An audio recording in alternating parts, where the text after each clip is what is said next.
basketball Saturdays are tradition here at the place they call the Dunk. The Providence Friars hosting the St. Peter's Peacocks.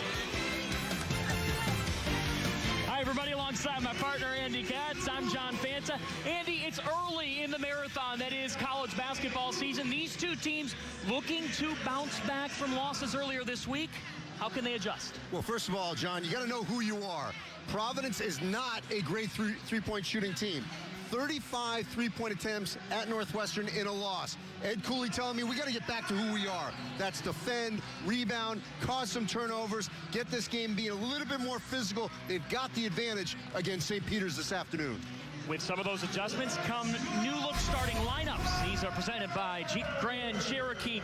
Quinn Taylor for St. Peter's led them in their season opener, but the other four starters are brand new in the lineup. For Providence, some changes as well. Yeah, we have an interim coach we'll get to in a moment, Ryan Whalen, but he went with a hockey change. We got 4 or 5 starters changing, a lot of underclassmen. As for Providence, A.J. Reeves, some back spasms. That means Jimmy Nichols is in the starting lineup. They're going to be a little bit bigger this afternoon. Our officials, Brian O'Connell, Jeff Clark, and Tommy Morrissey. St. Peter's in the road navy, Providence in the home whites. It's Major Majak and Khalif Young for the tip. Majak, the 7-footer, wins it for the Peacocks, and we are underway from the Dunk. Yeah, they really like the potential of him. He's from the South Sudan. There aren't many bigs like him in the MAC. That's the MAC with 2 A's, John. Metro Atlantic Athletic Conference, and the Peacocks start hot. Taylor Quinn knocking it down. Well, Ryan Whalen told me just moments ago in the locker room, you're going to know how ready we are for this game in the first 4 minutes. We're going to have to be the attacker, be aggressive. St. Peter's comes out with his own. No surprise, because Providence was befuddled by the Northwestern 2-3 and 1-3-1. Friars just 33 for 99 from 3. They go inside, and Alpha Diallo, 3 double-doubles in as many games to start his senior season. John, that's exactly what they didn't do early against Northwestern. Diallo did that late in that comeback in the second half that fell short. They were window washing around that zone on Wednesday night, and that's why they got down. On a baseline drive, and a steal by Pipkins. A UMass transfer. Ed Cooley says he gives them a boost, and Jimmy Nichols does too with the N1 for the sophomore. Jimmy Nichols taking advantage of the starting nod. I mean, he's a player that has started some in his career, has come off the bench. He's still trying to find himself in ways that he can be most effective for Providence, and one of the best ways is to simply just run the floor and finish like that. I love his size at 6'8". He's a Conway, South Carolina native. Been able to recruit in the Carolinas as well. And a lot of that has to do with Jeff Battle. Ed Cooley's sidekick, veteran staff now in year number 9. Ed Cooley staying home at Providence over the offseason as Taylor off on the runner. And it'll stay with St. Peter's, which is encouraging for the Peacocks as you look at Ed Cooley. Looking for the 6th NCAA tournament trip for this program in the last 7 years. Look, Ed was not pleased with the effort on Wednesday night. Providence looked almost stunned with that zone. They had a lot of confidence going into that game because Northwestern had just come off a home loss by 10 to Merrimack. And they were knocked back on their heels, and it took quite an effort to get back in that game. But then Northwestern handled it, ended up winning after the game had gone from 20 down to 5. And Cooley said this Friars team can really run the floor. Jimmy Nichols short on 3. It'll go back to the Peacocks, but they get a stop.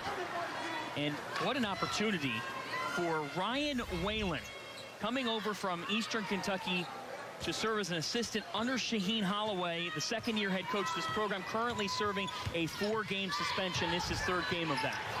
Yeah, we're going to get into this throughout the course of the broadcast, but he's known Shaheen Holloway since basically he was an elementary school kid from New Jersey.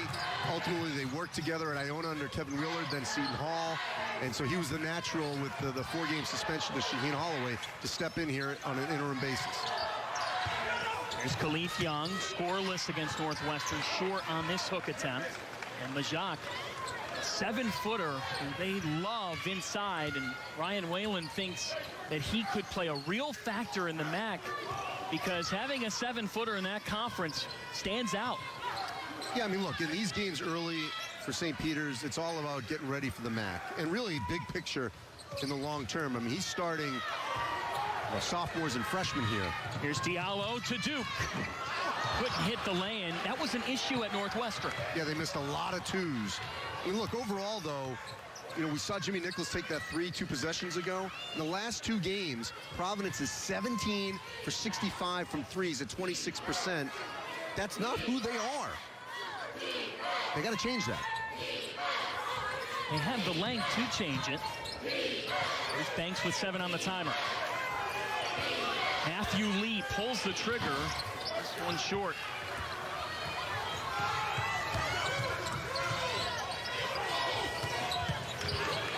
Here's Young trying to find some space. Diallo lays it off. Nichols whams it down. That's Jimmy Nichols. That's your game.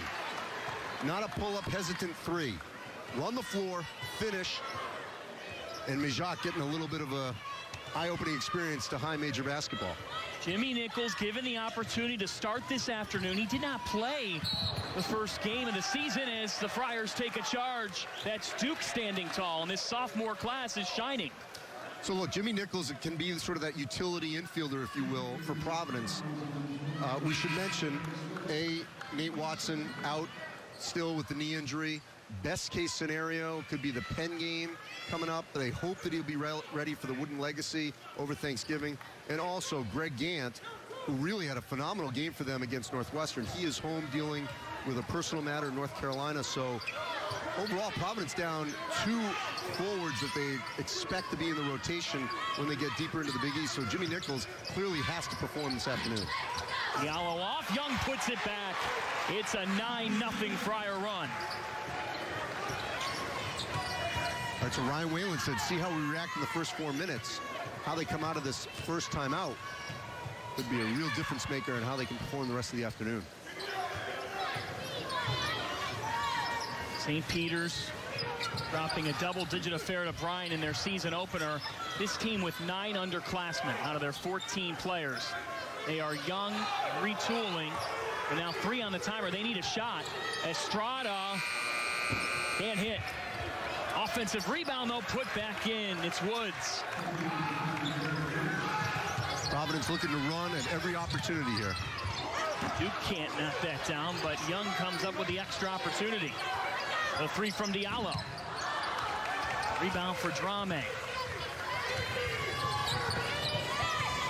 You're going to see 2 Drames out here, Fusini and Hassan, both from Mali. Freshman twins. You would think that because they're twins. We'll learn more about them when we return. Providence out to the early lead as it's Jimmy Nichols, the sophomore, and Alpha Diallo, the senior, combining for a sizzling start for Providence College.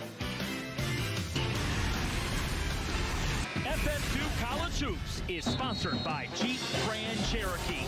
We're at the Dunkin' Donuts Center where Providence has an early 5-point lead on St. Peter's. For the Peacocks, they are shorthanded in that they don't have their second-year head coach, Shaheen Holloway, who's serving a suspension that stems back to his time at Seton Hall University as an assistant under Kevin Willard. Yeah, this is really interesting, John, because you don't find too often that coaches are disciplined for tampering. Trust me, it goes on where guys are contacted before they really should be. But this is a case where suspensions, penalties were handed down to Shaheen Holloway and Kevin Willard. He's already served his 2 games at Seton Hall, 4 for Shaheen Holloway. This dates back, as you saw, to when he was an assistant at Seton Hall.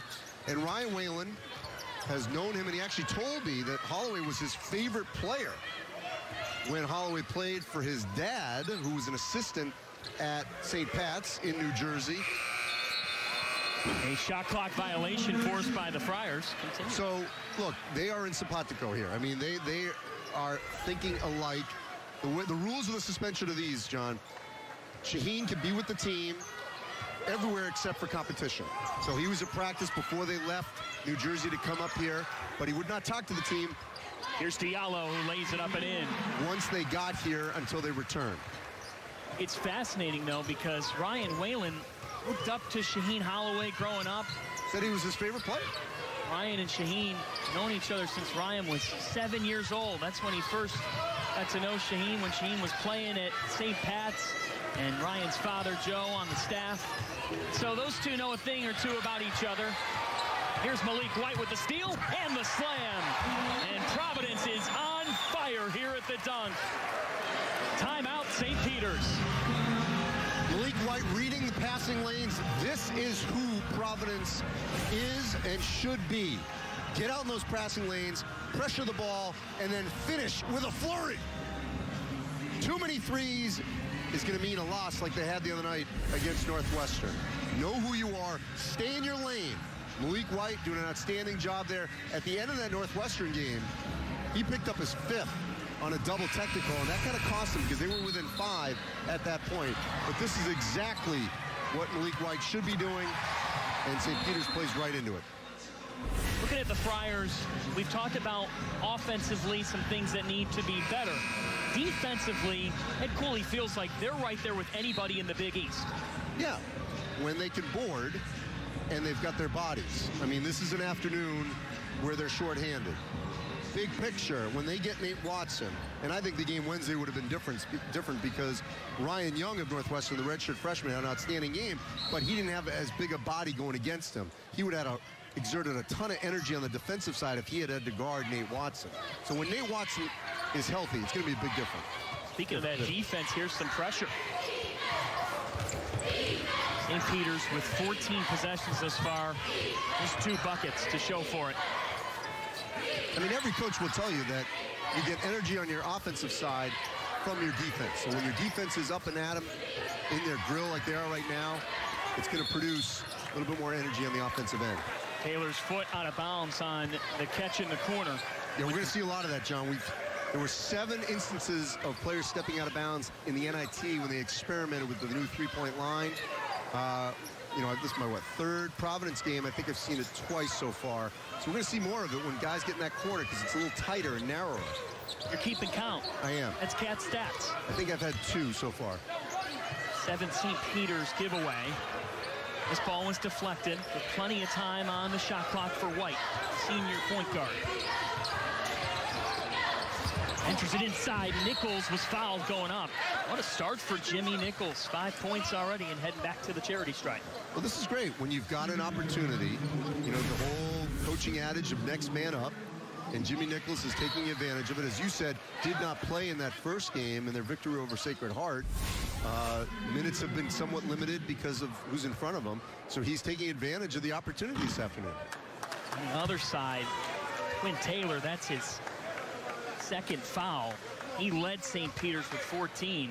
Ed Cooley looks at this team and sees a high ceiling because he's got sophomores that he thinks have a lot of room where they can take off. That's Nichols, flies from behind. Speaking of taking off with a rejection. Estrada from the corner is short, and it's a foul on St. Peter's over the back. Yeah, Derek Woods, I think, was a little stunned when Nichols reacted so quickly and pinned that on him. See, Derek Woods thinks he's got the read and advantage, and bam! That was a furious rejection by the sophomore. I mean, one thing in Woods' defense, he did catch the ball. He was going almost, you know, past the basket and had to sort of get his body back in control in just a split second. Providence on a 13-2 run. They have come out with a sharp response off the tough loss to Northwestern. Diallo, the senior. Wooden and Naismith award watch list. Now here's Holt from the corner. In and out. Now in that instance, John, a wide open 3 in the zone, you got to take it. And it popped in and out. So I think they'll be fine with that shot. Bostic with the left hand. It's a blocking foul. That will send Nazir Bostic to the line. And Holt charged with the foul. And Nazir Bostic has an interesting story. A journey to St. Peter's by way of Penn State. Philly kid, who has a lot of potential, but coming off the transfer year, they're trying to get him to settle in. Yeah, Ryan Williams was telling me that needs him to be much more of a probing point guard. You know, not someone that just sort of plays around the perimeter. But they want his energy, someone that he's going to pressure the ball on the defensive end and push it on the offensive side. Bostic appearing in 53 games in his time in Happy Valley. He is experienced. Comes with Big Ten experience. Now trying to bring that to the Peacocks. He's back to a 7-point game.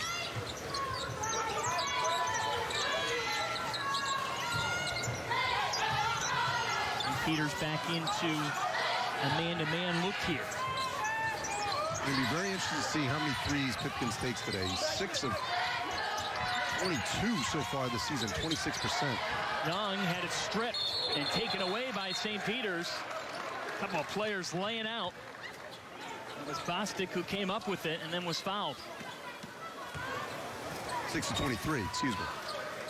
This one on Young. And the Peacocks will have the basketball looking to get their rhythm. Andy, we've got early slams. Look at the way he's finishing. Forcing us to break.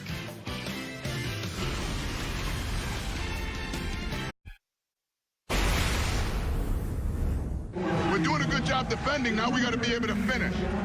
Remember, let's not leave points on the board. Don't leave points on the board. Love what we're doing defensively. Keep doing that. Make sure we got transition back. On the rise, you two get back. I want to see how many offensive rebounds you guys can get. So offensive rebounding, obviously a key part of that huddle. And against Northwestern, they were getting the offensive rebounds. They just weren't converting. Friars with 2 offensive boards in the early going. 13-2 run in the opening minutes to really open this one up. Bostic kicks. Estrada short on the 3. And then the foul by Estrada as the Friars had some numbers. Look, you don't have to be Captain Obvious, John. When you're a school like St. Peter's, a level below, you've got such a freshman and sophomore dominated team. You can't win a game like this if you shoot 2 for 10. It's just not going to happen. So they're going to have to make sure offensively they're a little bit more efficient, not rushing. Because Providence can let them back into a game. Here's Holt with the pull-up. Off. The welcome sight for St. Peter's is that they've been able to rebound the basketball better, up 10-8 in that category, after they got out-rebounded by 22 against Bryant. Right, and look, as I said, Providence, you know, they're 0 for 3 on threes. They're not converting the offensive rebounds as well yet, so they can let St. Peter's hang around here. Estrada, the freshman, throwing it away, trying to connect with Eddard. 8th turnover by the Peacocks. Well, he had 4 turnovers and just 1 assist in their loss to Bryant. So these are some freshman mistakes, a little teaching moment. They're going to pull him out and talk to him. Some pressure. But you bring in another freshman, Matthew Lee, 6-footer from San Juan. 6-member freshman class for St. Peter's. All of them getting minutes. They are the future of this program. And they feel that those 2 points give them a little bit of a change of pace. Lee can push it a little bit more quicker. Foul underneath on Hassan Drame, freshman from Mali, the twin to Fusini. They're both from Mali. And both coming from our Savior New American School in Long Island. Yes. That was breaking news I gave you. It was. Both playing for the national team in Mali as well, as White is fouled on the shot attempt. Early on, these teams trying to establish some sort of a rhythm.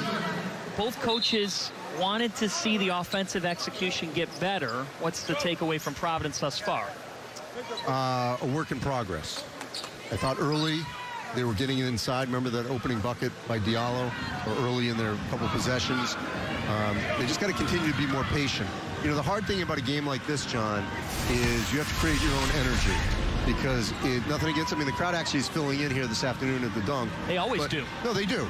But, you know, it's human nature. It's not Georgetown. It's not Villanova. So the crowd needs to sort of get going a little bit.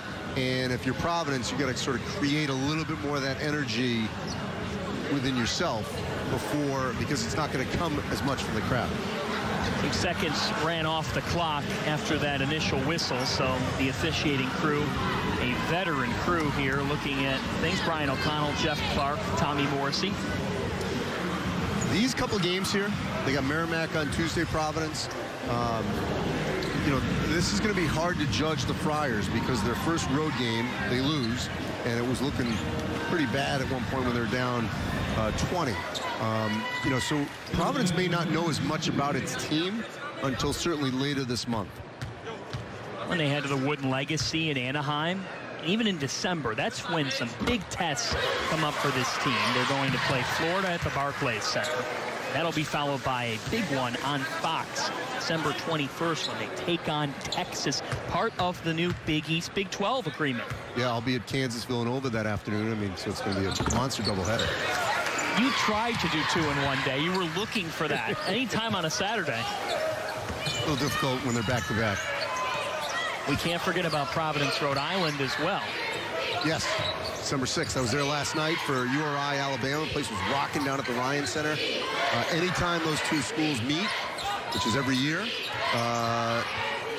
it is a very, very intense rivalry. There may be football still going on, but here in Rhode Island, it's college basketball season. 7 on the timer. The deep 3 is off. Battle for the rebound, and somehow the Peacocks came out with it. Just couldn't hit. Drame unable to finish. Duke kick out to Pipkins. Short on the 3. And Alpha Diallo, rather Emmett Holt, climbing over the back, a foul call. This one, the 4th team foul on the Friars. I tell you, every time Pipkins misses, he almost always misses short. He hits that front of the rim almost every time that he misses. We saw a lot of that in the Northwestern game. And then he'll, out of the blue, he'll hit 2 in a row when they need it most. He's still trying to find his way, LeJon Yes. Pipkins, because he had a knee injury for much of the preseason. Was on that Pan Am Games roster, coached by Ed Cooley, but was able to go to Peru. Good hands.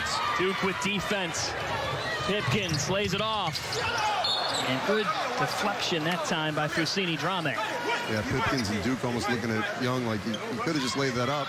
They appreciate the selflessness, but he had the forward momentum going right to the basket. This team's in a bit of a scoring drought here as Diallo breaks that up off the window. That's what makes him an all Big East first teamer. Using those angles inside.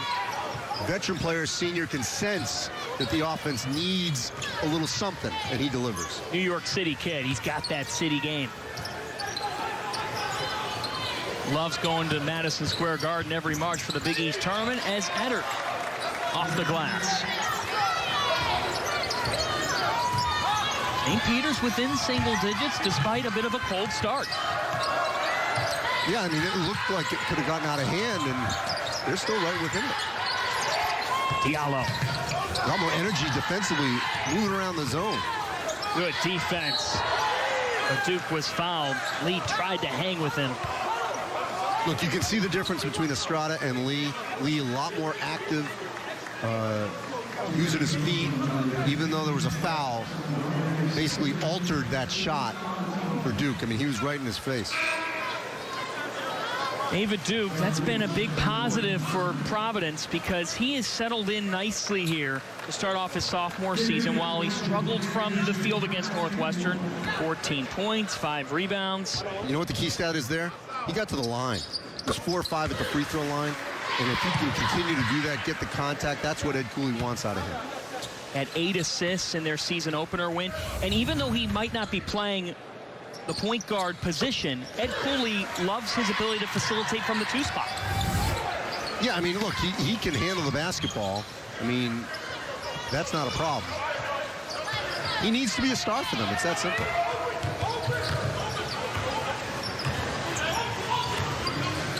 The other stellar sophomore, A.J. Reeves, not starting, back spasms.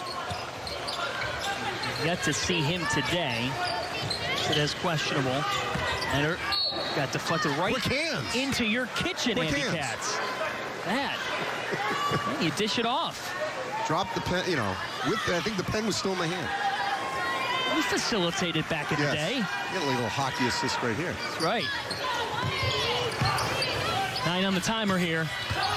You always got to pay attention. Can't have your back to the ball. And a help ball. Good defense on the drive by Diallo. Possession arrow to Providence.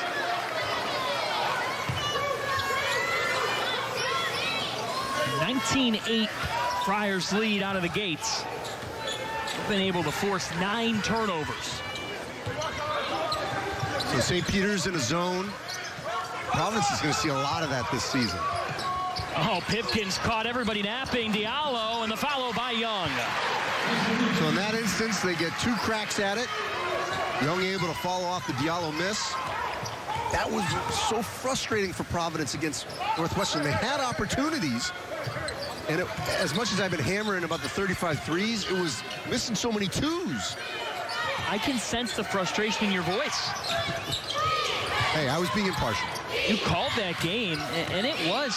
Kevin Kugler said it best. Sometimes it's just not your night. There's 5 on the timer here. It wasn't Diallo's night. Lee from Jersey City. Well, he shot it from Jersey City. He's from San Juan. First 3 of the day. Lee's got a great story. Son of Alfred Lee, who was the national champion with the Marquette Warriors back in the day, as well as the LA Lakers in 1980. Nice move. Diallo answers. You know, by the way, this is our second Saturday together here at the Dunk, and I would argue that much like NJIT, another Jersey team, Zach Cooks. You think a little Matthew Lee, Zach Cooks? No? Yes?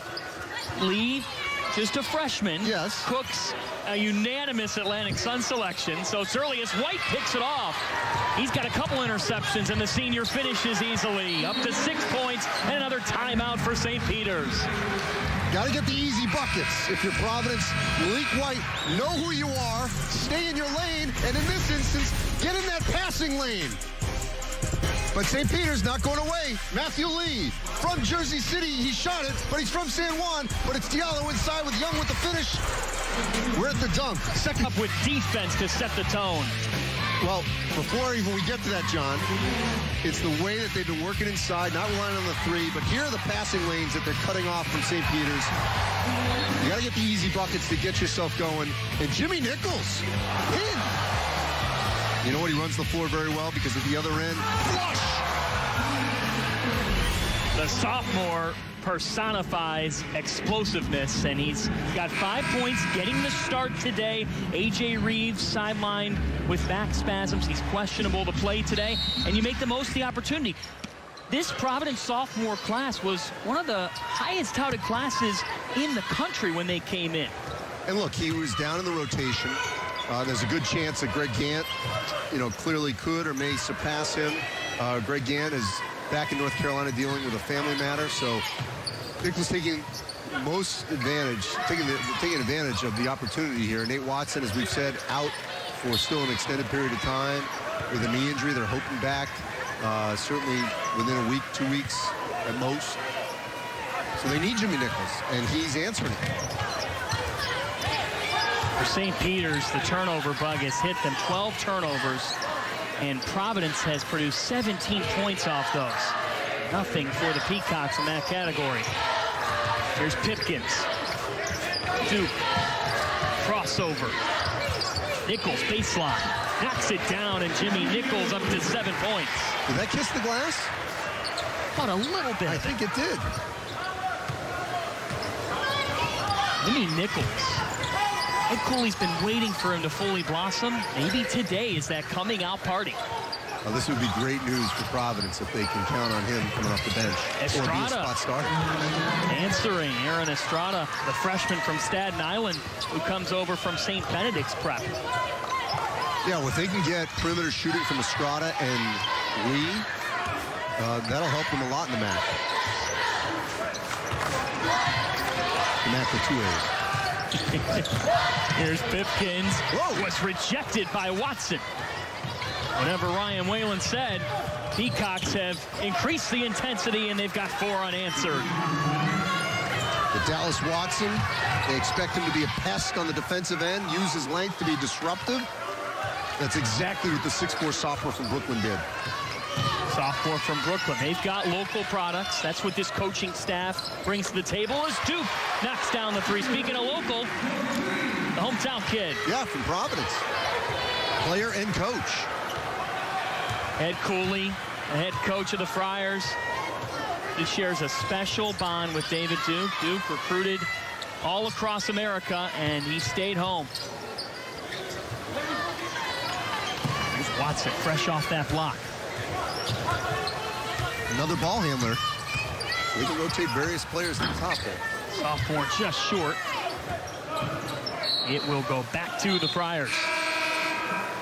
Coming up on the Jeep Grand Cherokee Halftime Report, Rob Stone, Bill Raftery, Steve Lavin, and Jim Jackson discuss who's on Providence's Mount Rushmore. That'll be fascinating. Plus, highlights and analysis from our first half here at the Dunk. So, Andy, Providence Mount Rushmore. Well, should I just look up at the rafters right now? Go ahead. Well, you can't have one without the great Dave Gavitt. What a week this has been. A perfect showcase between the Big East and Big Ten throughout the week. And then there's a rich amount of debate. See what they say out in L.A. Jump ball, it'll go back to St. Peter's. I mean, I'm just trying to look up here. Lenny Wilkins, John Thompson. We've got time to debate. Yeah, we'll get back to this. Providence up by 15. As the Friars, with 4:01 on the first half clock, will await here. That was a tease. You'll get your break in a moment here. St. Peter's looking for some offense. Thus far, they've had 7 different players score, but nobody with more than a bucket. And it'll go back to the Friars. Now you want your break. The 13th takeaway for Providence. And the Friars up by 15, looking for their 3rd win of this 2019-20 game. What a week it's been between the Big East and Big Ten, the 5th annual Dave Gavitt tip-off games. Early resume opportunities and several statements made. Yeah, so far, Michigan State Seton Hall was the best game. Marquette, massive statement with a comeback win over Purdue. Obviously, Ohio State looked great in their win. Not great for the Big East with Villanova. But DePaul, 4-0, goes into Iowa. That was a great win for the Blue Demons. No question about it. Blue Demons on the cusp of their first 4-0 start since 1986. The Big Ten taking it. And we can't talk about Providence College and the Big East, for that matter, college basketball, without the great Dave Gavitt. We've been talking about Mount Rushmore as well. And Dave is at the top of that. Oh, there's no question. In fact, I was asked the other night on Wednesday, could he be one of the most influential people in college basketball? I would say he's one of the most influential people in all of basketball. I mean, during his life, his professional life, he affected the NBA, USA basketball, college basketball with the formation of the Big East, this university in Providence College. He is the godfather. Right behind, you just saw Ed Cooley. Right behind him is Mike Tranghese, the former Big East commissioner, who was so close to Dave Gavitt. I mean, he was like a brother to Dave, and Dave basically mentored Mike Tranghese.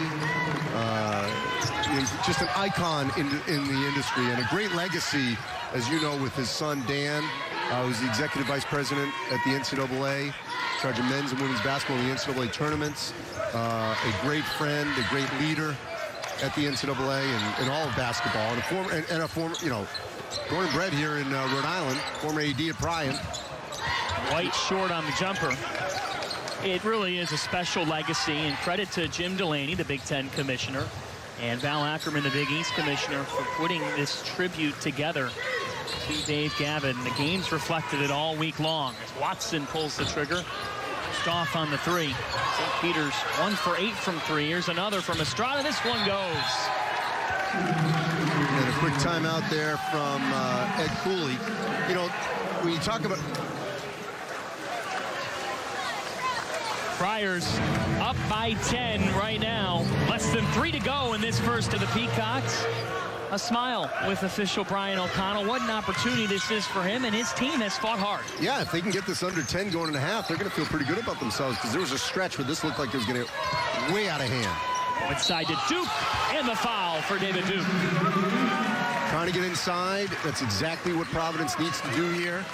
Work those angles. Diallo obviously very effective at it. Now you're going with David Duke. Turning and spinning and getting Majak on his back and converting. By the way, when I kept looking up at the rafters here, you asked me about the Rushmore. Billy Donovan not up there. I got to believe he will be.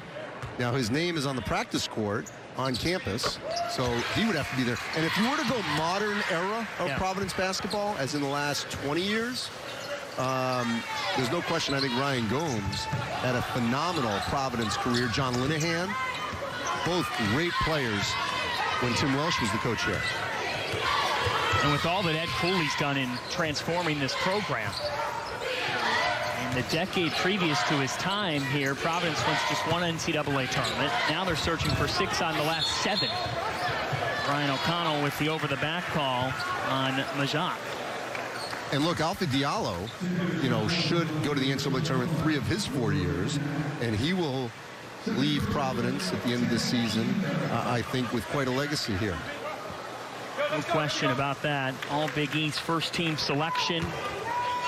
Just does so much at 6'7". That's why he's on National Award watch lists aplenty. I'll tell you what he also is. He's a bit of a statesman, a great spokesperson for this program. What I love what Providence has been doing lately with their social media.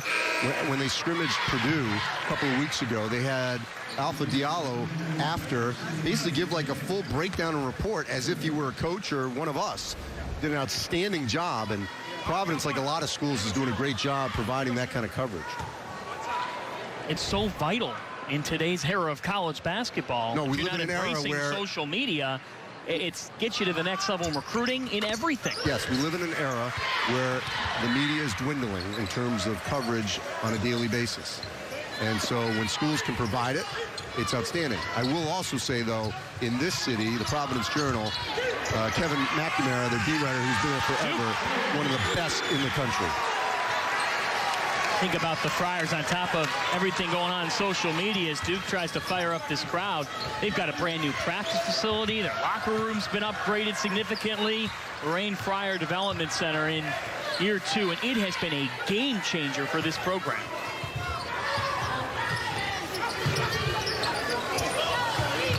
Providence with their largest lead at 17. Tough shot and an air ball from Bostic. Here comes White, the senior. Yeah, blink of an eye, it was 10 points. Now it's 17, about to be possibly 20. Friars can strike quickly. And Cooley calls out a set.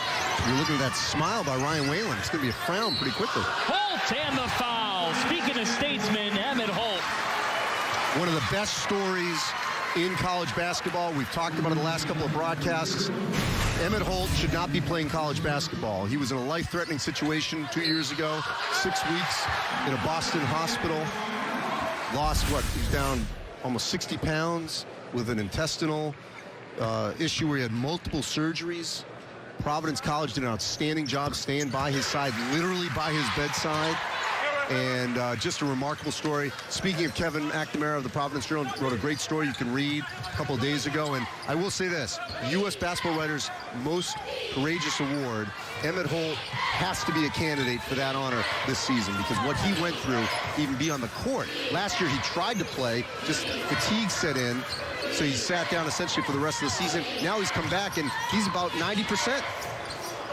And then talking about how Providence has been the perfect fit for him. Started out at Indiana, now Banks, he was fouled on the shot. He'll head to the free throw line. In a lot of ways, you talk with Emmett Holt, you talk about some of the other players in this program, they speak about how they get so much wisdom from Ed Cooley on handling adversity because Ed was a Providence hometown kid that had a tough upbringing and overcame all that to get to where he is now. Yeah, I mean, look, Emmett Holt and not just Ed Cooley, the staff, and the entire Providence College community have really struck a strong bond. And he is, has become a mentor to a lot of these younger players. He's a leader. He's someone that you can look to and say, you know what, if I've got a bad day, it wasn't as bad as it was for Emmett Holt when he was lying in that hospital bed, not sure what was going to happen. and he persevered. You know, and I think the two best stories, I say Emmett Holt, one of the best, because the other one obviously is Andrew Jones at Texas, who's back from his battle with leukemia. I mean, to be honest, I'd say they both deserve the award. I mean, they've come back strong, and they're actually going to play against each other on December 21st. What a great moment that's going to be. That will be something as Pipkins knocks down the jumper, his first points of the afternoon. And the Friars have taken over the steering wheel with a 12-run run. 1 second difference between shot and game clock here. Let's see where the Peacocks go. Cut it down to 10. Since then, the Friars have flexed their muscles. And look how far out the offense has to start. Yeah. Great job extending the defense by Providence. Nichols guarding Bostic. Bostic down the lane. Couldn't hit. And that'll do it for the first half as the Friars take a 21-point lead into the locker room. It was 10 points a moment ago. Great second effort. David Duke with 10 points. The sophomore delivering, and the Friars on a roll. Our score at the half, Providence 42, St. Peter's 21. On the other side of the break, it's the Jeep Grand Cherokee halftime report. With first half highlights and analysis, we'll send it to the guys in LA after this.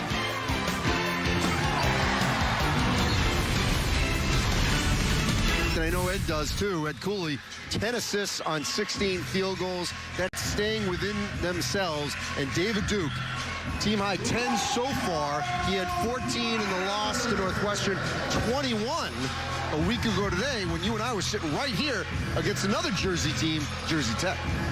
David Duke really blossoming as a sophomore. 4 straight games to start the 2019-20 campaign in double figures. And Ed Cooley said they worked a ton over the offseason on his jump shot, on his ability to create.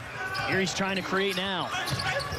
And that's okay. They want him to be assertive, especially this afternoon with A.J. Reeves out with a back injury.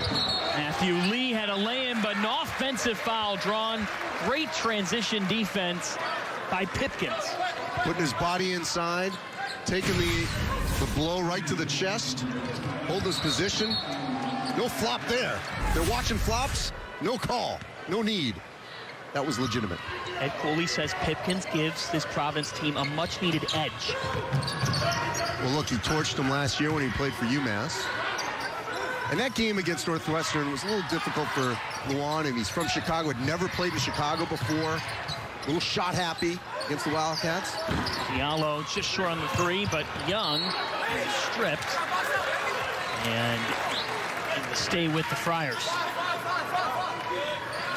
Young, a little bit frustrated, I think, the last couple of games, not able to finish around the basket. Took a little bit of shot to the shoulder there. Khalif Young's role getting magnified because of the junior Nate Watson sidelined with the injury, expected to be back here within next week to 10 days potentially. Yeah, Ed Cooley said he needs to get him a game before they play Long Beach State in the Wooden Legacy. The putback is in. Ed originally told me he thought Merrimack on Tuesday night. It's now more likely to be maybe the Penn game after that. Quakers coming in next weekend to the dunk. Orsini Drame with that bucket for St. Peter's. Now here's Duke with 15 on the timer. That Penn game is going to be difficult. Screen from Young. Duke knew it was off when he shot it. And here come the Peacocks. Trying to climb back in. Alabama. Good win for them. Deflection by Pipkins. Comes up with the swipe. Here's Diallo. The runner. It counts. Yeah, I think that might have been a Euro step, but they're going to count it. Diallo, the senior, done a really nice job of timing when to make something happen here. Look how he's sizing up the competition, finishing with the fall. That even surprised the Providence faithful here. They weren't sure if that counted or not, and it did. Diallo in double figures, and they get an extra chance now. In the last couple of games, he's missed a couple of these three-point plays. Not going to matter as much this afternoon, but he's going to have to shore that up when they get in the Big East. Now a turnover. That pass too sharp from Pipkins. Can't give away the freebies at the free throw line. little room for error this year in the Big East, especially with how stacked the conference looks. The returning experience. Over 30 starters back from last year. Stack, John, there are no bad teams this year in the Big East. The Big East and the Big 12, and there is that scheduling. There's Pipkins for three. In and out. It's an unkind iron.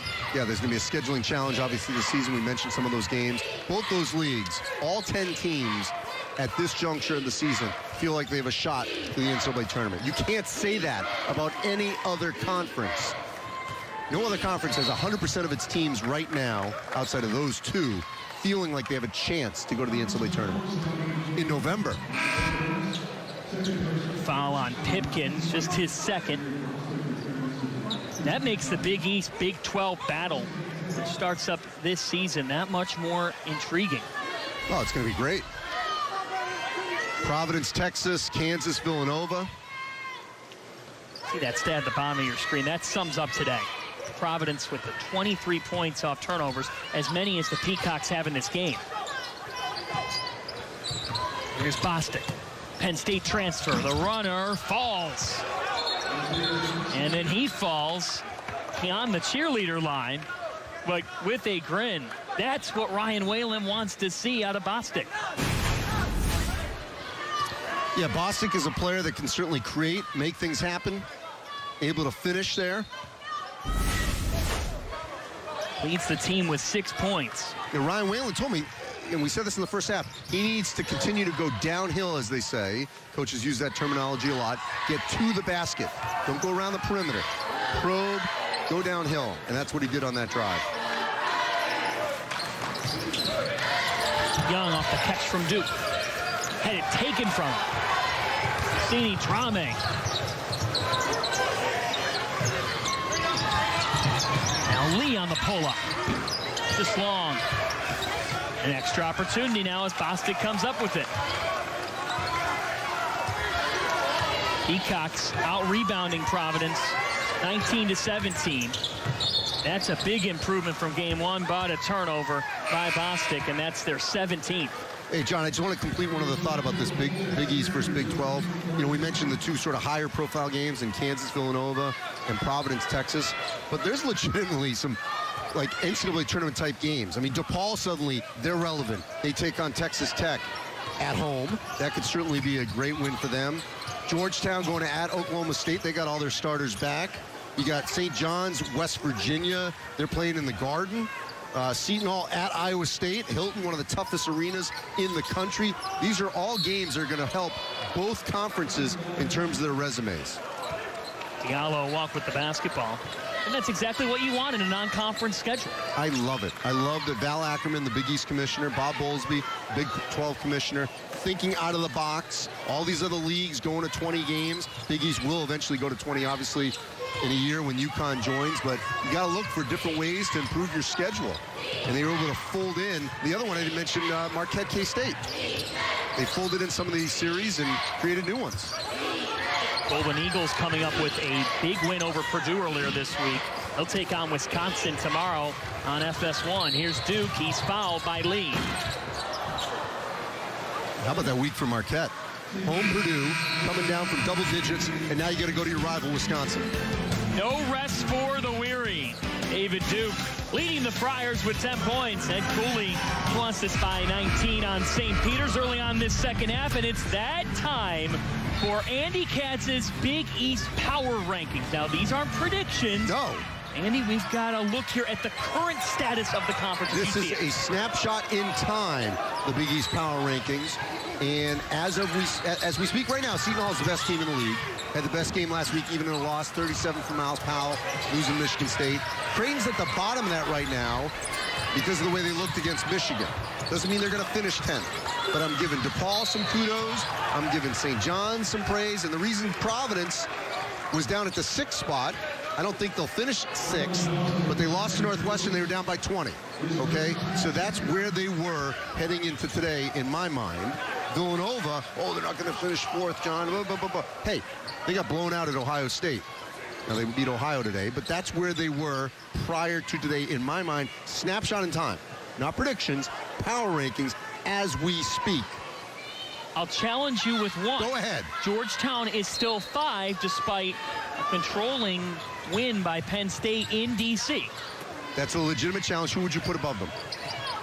DePaul? I think it's too early to tell still, but Butler did beat Minnesota. DePaul was able to beat Iowa on the road. But you look at those other challenges and think they're tougher than, or they're easier than Penn State. Yeah, and I thought about it. Yes, Penn State's an NCAA tournament team. Penn State is much better than Iowa or Minnesota. So how you balance that? That was my rationale. And Marquette gets praise because they came back and beat Purdue. And you know what was great for Marquette in that win? Kobe McEwen was the leading scorer, not Marcus Howard. They need a second scorer like that. 25 points for the Utah State transfer. He gives them a different dimension. So is Lawan Pipkins with the basketball right now for the Friars. You're not going to challenge me on Creighton at 10 right now? Not yet. It's early, folks, so those are just power rankings today as Duke was stuffed. This time blocked by Majak. White for 3. Short. Friars just 1 for 8 from 3. Bostic gives it away. The turnover train continues. St. Peter's with 18 giveaways. And that has cost them because Providence has scored 23 points off those turnovers. It's going to be a rough non-conference for St. Peter's. They're going young. At a program like St. Peter's in the MAC, you got to try to get old and stay old. So it's a building block process, and it's going to take a couple years. Diallo flying in and laying it in, now holding his eye off the bucket. Took a shot. It's so tough for Ed Cooley. We'll see if he can stay in this one. Talking with veteran official Brian O'Connell. And the senior's going to stay in here. He's a rebounding force here with the putback. Yeah, Diallo knows, you know, where the ball is, where the rim is. I mean, he's got a nose for everything inside. You know, what's interesting right now for Ed Cooley is because of Greg Gant not being here, tending to a personal matter down in North Carolina, Nate Watson being hurt, A.J. Reeves being hurt. The Friars legitimately only have 8 guys today. And so if this game continues to get out of hand, you'd say, oh, you take out your starters, let them rest. They don't have a lot else on the bench. I mean, they literally only have 3 guys on the bench. Nothing against the walk-ons. Nothing against the walk-ons, but, you know, you'd have to go deeper into the walk-ons a little earlier if you wanted to do that. Well, and here's the other dimension, Andy. Ed Cooley talking to us about this team needing to evolve offensively regardless of the score today. Yeah, so I think he's going to want to see these guys work on making sure they're running their offense, being smart, show that energy defensively. Holt on the catch. Defended well. Now Diallo with the ball fake, but he traveled. I've seen a couple of those this afternoon. Too quick on their feet. That up fake, drive, but happy feet below. Providence up by 21. St. Peter's looking to break out of a 3-minute scoring drought. You know, when they say when a defender jumps up and they say, oh, you know, he left his feet. No, he left the floor. You can't leave your feet, right? You're exactly right. That'd be difficult if you left your feet. I definitely can't leave my feet. That much I know. Estrada off. Here comes Diallo. Head of steam. Off to Duke, who lays it in. That was pretty. It's a football Saturday. That shot was wide right, or wide left, wasn't it? A little wide left. Duke up to 12 points. Peters lit on the basket right now. Jock stripped. Quick pass, but Jacques a little surprised that he got it from Watson so quickly. I mean, watch how Diallo head up. Nice little scoop pass to Duke. Running the lane very well. Freshman Eder. 8 Peacocks have scored, but nobody with more than 6 points. Estrada can't hit it. Providence did a good job at altering that shot. Pipkins all the way. Heady play by Pipkins. grad transfer from UMass. I mean, there are times when Providence can put 5 seniors on the floor. Not a lot of teams can say that. I think that's why they were so frustrated with Wednesday night. Northwestern, a young, inexperienced team, and they look like the better team for 40 minutes, not the team that's got all these seniors. Sandy Drame getting fouled on the take by Diallo. Just his first.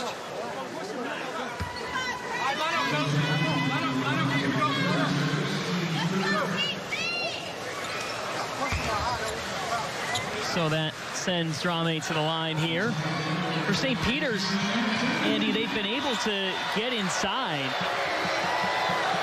What's your takeaway from them in this game as a whole?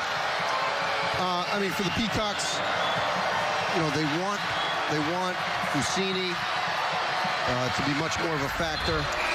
They've got high hopes for actually both brothers. You know, we saw earlier in the game when Matthew Lee came in for Estrada, gives them a little bit of a different look. You know, this is a team that's going to develop really in the non-conference if they cannot take so many lumps, if you will. And when they get to the MAC, they're hoping these freshmen, while they won't be sophomores academically or in years, but they will have enough experience to feel like, you know, they can take the pounding of high major college basketball. And obviously, once they get their coach back, and Shaheen Holloway's back here in a couple of games, they'll get into a little bit more of a rhythm. It's been disruptive. I mean, he's there for practice, but not on the road. For a team with 9 underclassmen, it's been a challenge as Holt was fouled on the take, and he'll have a pair of free throws after the timeout. Providence up by 23. Defense has come up big. And the Friartown faithful loving it on a Saturday at the Dunk. Ed Cooley intense as always. Providence College up big here at the Dunk Sports app. While we were in the break, how about this? The bank is open at the Dunk. Tremendous shot. It's okay she traveled. Great form. That's the first thing you say. It's okay she traveled. That was an unbelievable shot. And she won a Friar gear pack. Oh, so no cash? No cash. Well, at Northwestern, the player won, the guy that made the half-court shot won free books for a year. She just gets gear? She gets gear, Andy. Oh, come on. She's wearing a Providence sweatshirt. She doesn't need more gear. That's true, and she's here already. But you know what? That's shooter's touch. And I'll tell you what, off the glass nonetheless. I know. You're mad that I said she traveled. Does she have to call it off the glass when she takes that shot? You should use the glass when you're shooting from that distance. You're Mr. Rules. You had her traveling. You'd wave off the shot, Andy Katz. Yeah. Was that a timely three? Yes. She only had one shot. So you better make it. When you were playing playground hoops, did you call a lot of fouls? No. All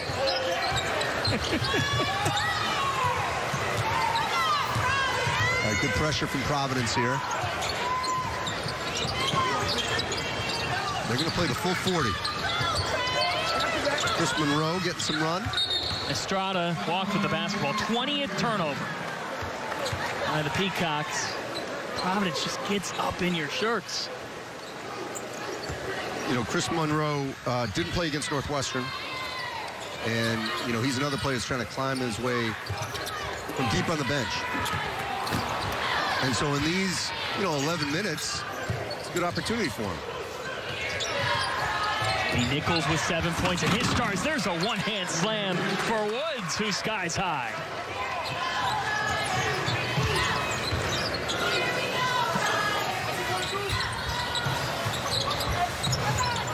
St. Peter's still applying the pressure in the zone, challenging the shooters. And then Holt off to White. 12 on the shot clock. Yeah, they're making Providence extend. White long on the pull-up. And here comes Dallas Watson. Laying it off. And a beautiful left-handed lay-in for Estrada, the freshman. How about the last two possessions for St. Peter's out of the timeout? They have 9 underclassmen, but this St. Peter's Peacocks team is putting together a run as Aaron Estrada's fouled from behind, and will head to the free throw line for 2. You know, Alpha Diallo is sitting on the bench. I don't think he's going to be able to sit there long. He's going to have to come back in. I mean, Providence right now allowing the opponent to just feel good about themselves again. You're the Providence faithful getting fired up for free throws. And that is because if a player from the visiting team misses 2 consecutive free throws in the second half, they get free Chick-fil-A chicken sandwiches. So now this place is about to go crazy. You know, it's also disruptive because he's shooting into the end with the giant Fryer blow-up that has to be one of the top 2 scariest mascots. The collective sigh here at the Dunkin' Donuts Center. Estrada making the second. That's as much pressure as you'll have taking a free throw in a 20-point game. How about last night? Did you see that Monmouth, speaking of New Jersey, the Monmouth-Kansas ending? The 3 from Chris Monroe. They're down big, and the player from Monmouth goes and flushes it and talks a little chatter. A big storyline of the night. You just talked about Chris Monroe. There you go. Making the most of his opportunity. And a theme today is here's Estrada, the freshman. Scored over 2,000 career points at St. Benedict's Prep in Newark. That's Monroe's second 3 of the season. And the drive, the deflection, and another giveaway.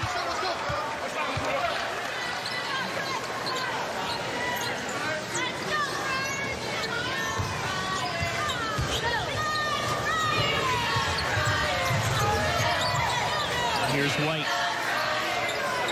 6 points on the day. See if they can get inside that zone at the high post. As we said, Diallo back on the floor. Chris Monroe catching fire. Hey, look, the other guys aren't shooting threes well, so why not go deep in the bench, see if you can find a 3-point shooter. 5 unanswered from the sophomore. I think Ed Cooley would be pretty pleased with the way Jimmy Nichols and Chris Monroe handled the opportunity this afternoon. Estrada down low, nice ball fake, and 2 free throws coming for Hassan Drame.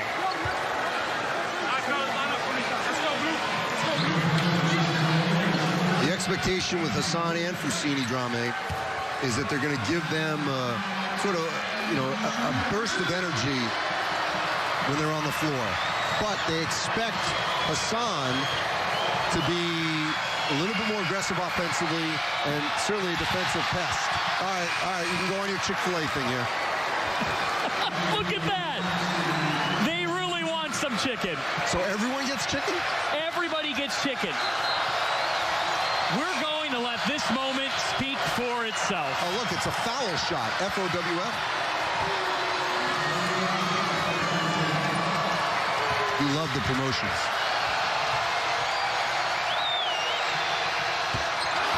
And Hassan Drame knocking down the second free throw. It is a great promotion when you think about it, because this place, it gets crazy in here.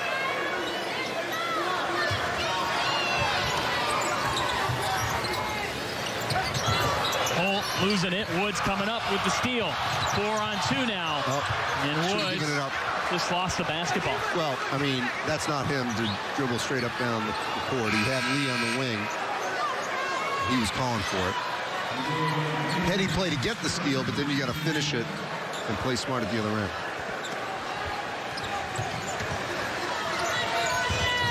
Providence up by 24. A game that they've scored 27 points off turnovers. Friars shooting 49% this afternoon. Diallo with a dozen to Duke. And the sophomore. In and out. Back to the Peacocks.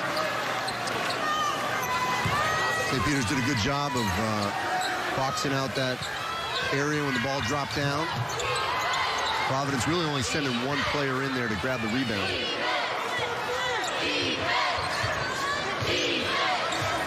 Matthew Lee, from a great basketball family.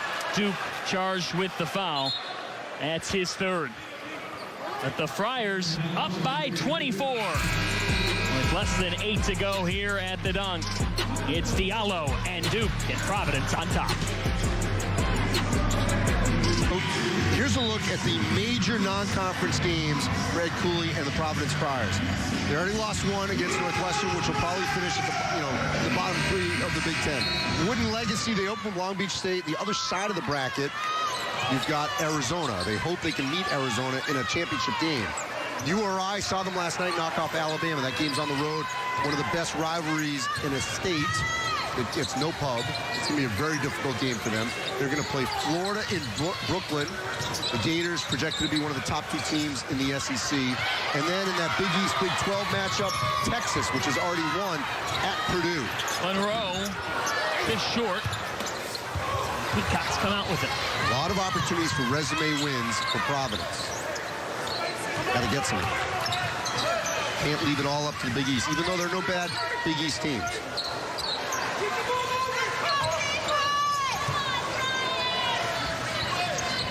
On the shot clock.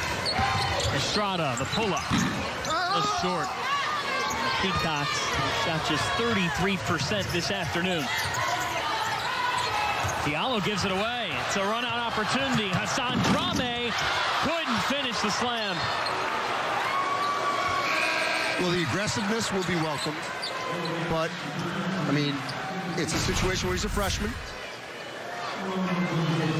He'll finish that. He'll flush it going forward.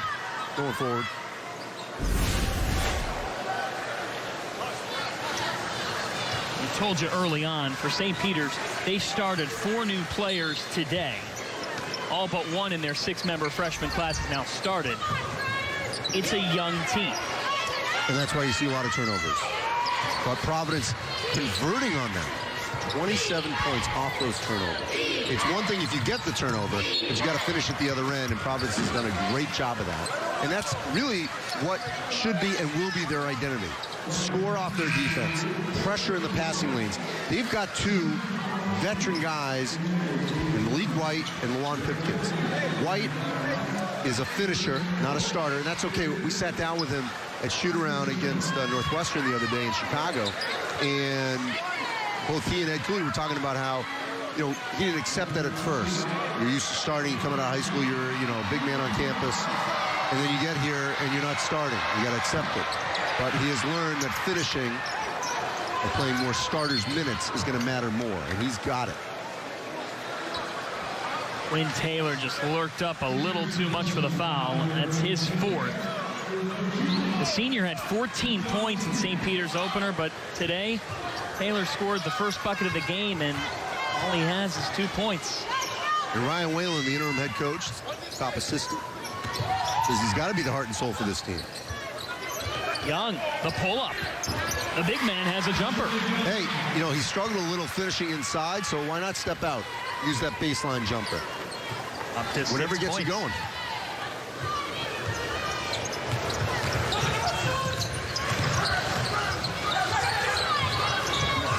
Lee doubled.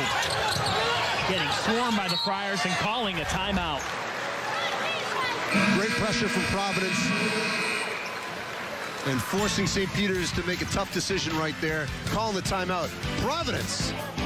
The Friars are... Ryan Whalen in as the St. Peter's acting head coach for Shaheen Holloway this afternoon. And for St. Peter's, tough times against the Ocean State continue. Yes, Rhode Island has dominated St. Peter's. 0-6 all-time against Brown, Bryant, and Providence, as well as URI.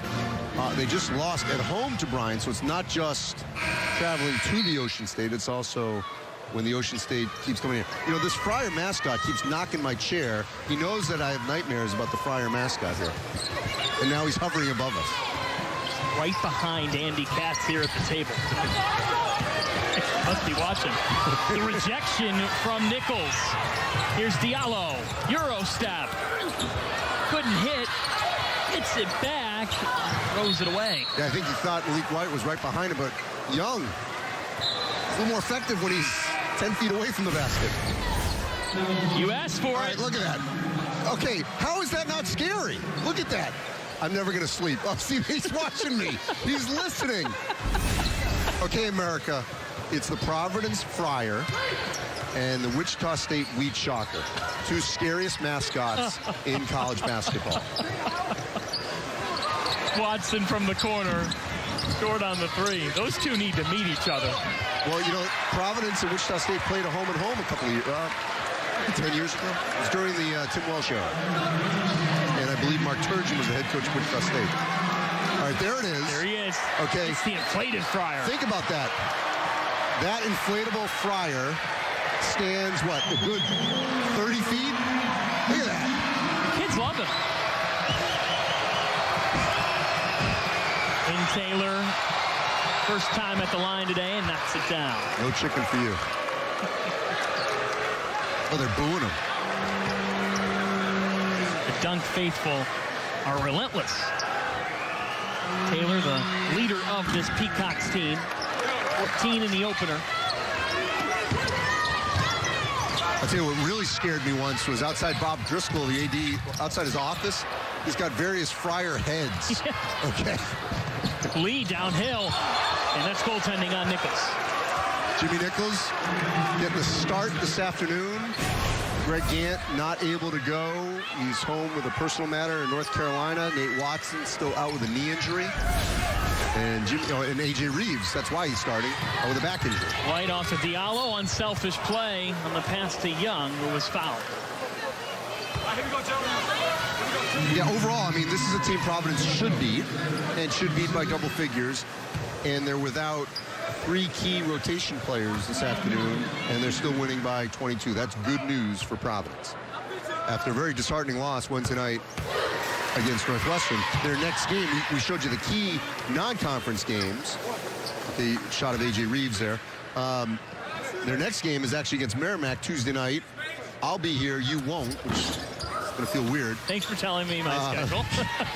But Merrimack beat Northwestern by 10 in Evanston.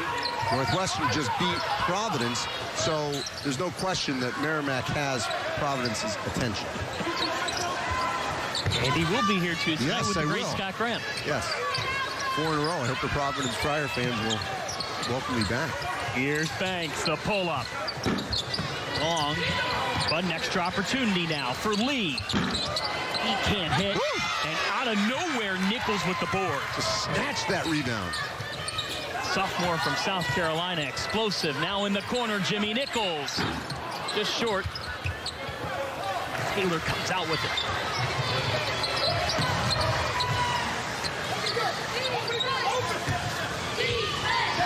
Ellis Watson, a sophomore, they believe can take the next step. John, 12 on the shot clock here for Taylor. Taylor been kind of quiet. Banks guarded by White with 5 on the shot clock. Now here's Lee, the freshman, with 3. To Watson. Long on the shot, an extra opportunity. Majak with a board. Well, that's what they hope he'll do on the map. Aren't too many players with his size. Give him plenty of those second shot opportunities. Drive and a foul. That will send Banks to the line after this. Look at this. Scaring everyone. The DJ at the Dunk spinning the tunes on a Saturday afternoon in Providence, Rhode Island, and the Friars up by 23. Providence desperately needed a game like this after the loss to Northwestern. Feel good about themselves, especially defensively and on the backboard, being able to convert. That's what they were hoping to do. How high is this Friars team ceiling? I still believe that they still have a chance to finish in the top 2 in the Big East. But they got to stay within themselves, not make silly passes like that. Watson takes it off, up ahead to Taylor, who found a way to put it in. You got to finish the game. Hipkins getting pressed. On the way through it.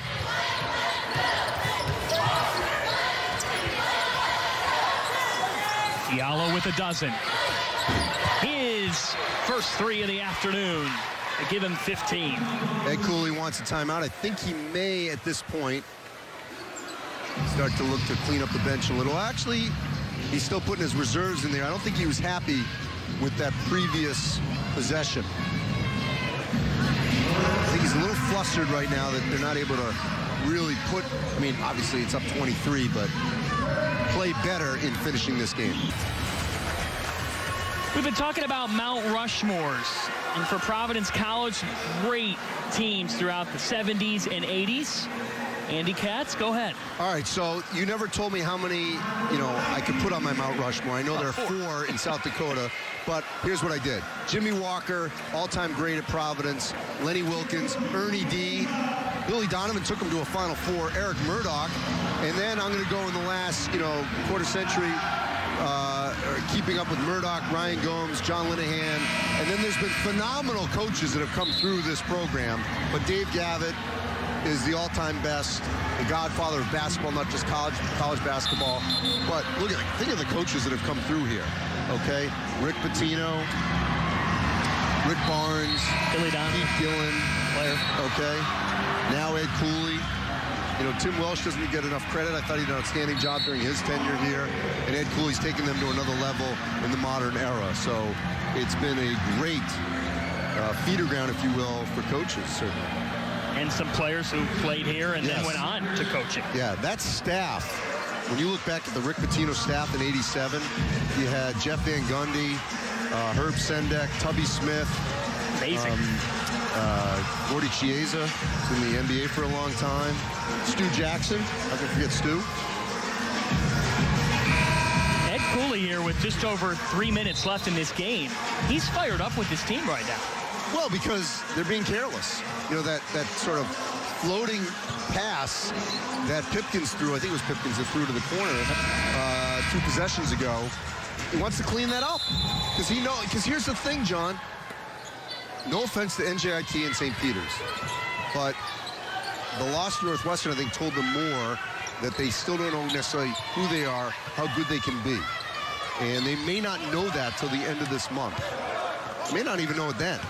But with all those games coming up in December, so they need to tighten things up in games like this. Malik White with just his first foul. That means that Matthew Lee is sent to the free throw line. Lee, we told you about his father, Alfred, played for Marquette back in the 70s. And then with the Lakers won an NBA championship, known as the only Puerto Rican professional basketball player to win both an NCAA title and an NBA title. And Ryan Whalen and Shaheen Holloway hoping that he can give him a change of pace when he's on the floor. You thought I was being too generous with the Zach Cooks comparison. I didn't say he is Zach Cooks now, but I think he can be as disruptive during his career. Zach Cooks, the star guard for NJIT, who we saw last Saturday. You just do New Jersey teams at Providence for 200, please.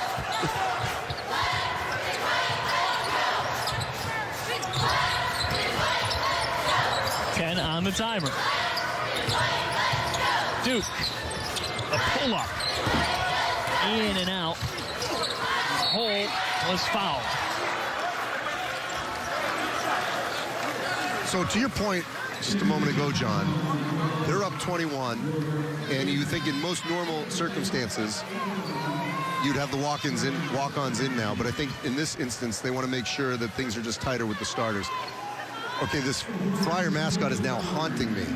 It's creeping around. It's now hovering. You must have a IFB because you're listening to our broadcast. He's very much locked in. Holt 5 for 5 at the charity stripe. His first miss. Look at the slow walk. Needs to pick up the gate.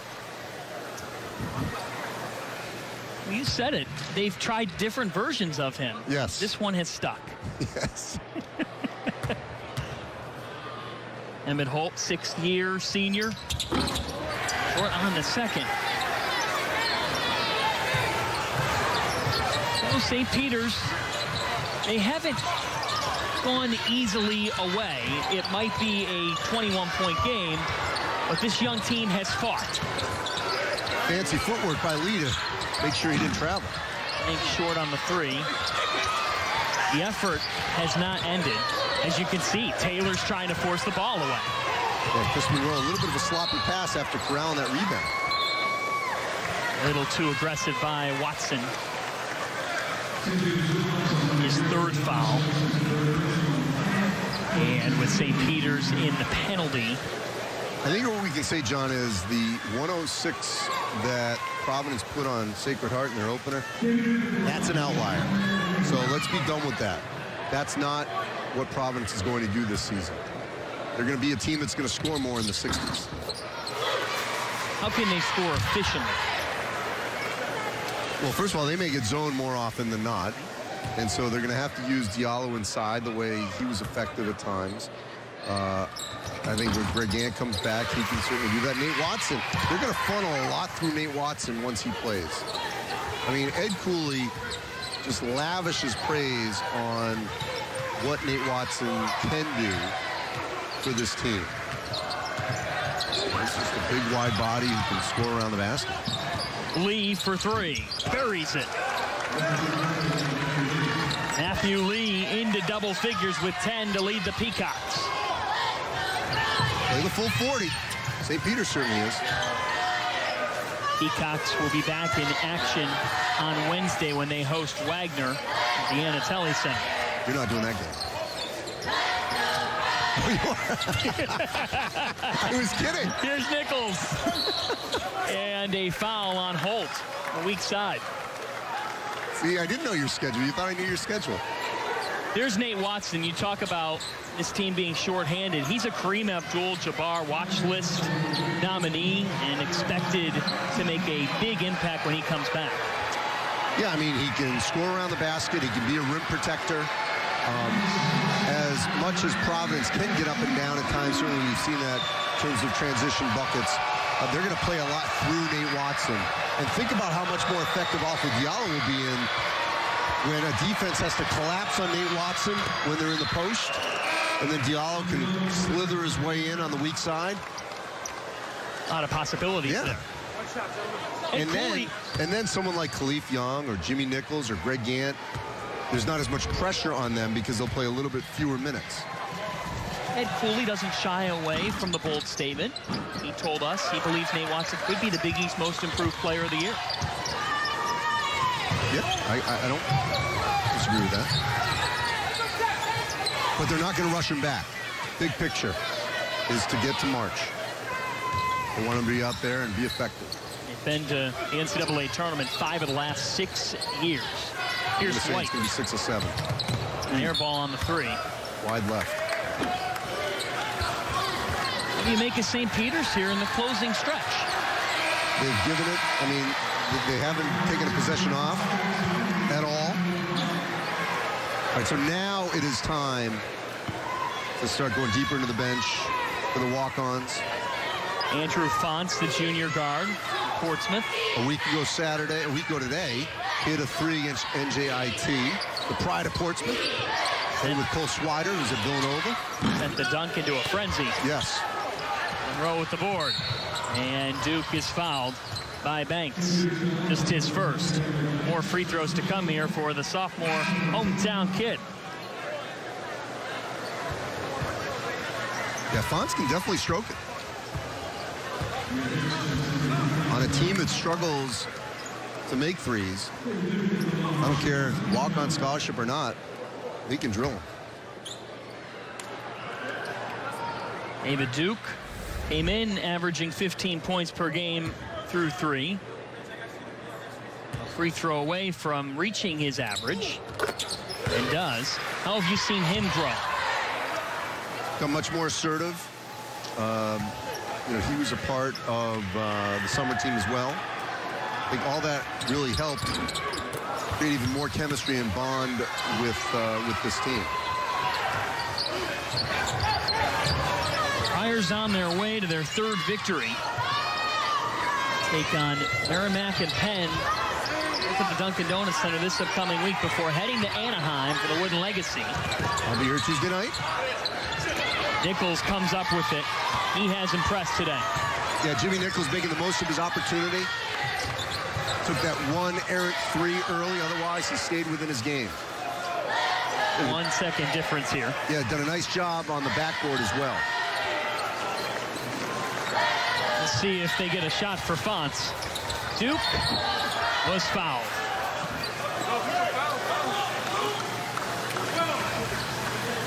Yeah, St. Peter's has done a nice job of playing every possession. There's been no taken by this team. It's a young group. They need the minutes. They need the touches. And they're sticking with these guys. They got no choice. But, I mean, this is going to be the anchor and the cornerstone of this program for the next couple of years. So Duke back to the line. Up to 16 points now for the sophomore.